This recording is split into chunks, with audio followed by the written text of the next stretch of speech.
mencoba mikrofon Pro UD2 jenama IVA. Jom kita tengok Pro UD2 IVA Advance Compact.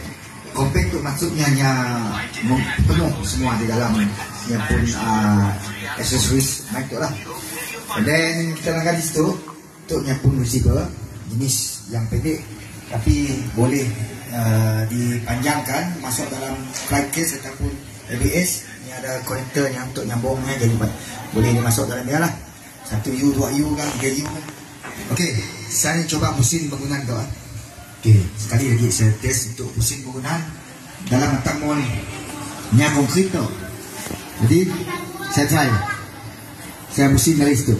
Okey, saya akan put, saya berada di sini. Enggak, okey, tak boleh test. Okey, sekarang saya berada di luar tu. Check 1, 2, check 1, 2. Okey, check 1, 2. Saya pergi ke area superset sebelah tu. Test 1, 2. Lagi test. Check. Sekarang berada dekat area superset. Okey, area superset. Sophia perfume di belakang. Saya pusing. Okey, kini tu saya berada dekat kedai gunting rambut dekat. Dan sebelah tu saya berada di Nasha Barber Shop. Dekat itu dah. Okey, saya sudah berada di superset yang di sebelah tu, superset yang jual bunga-bunga.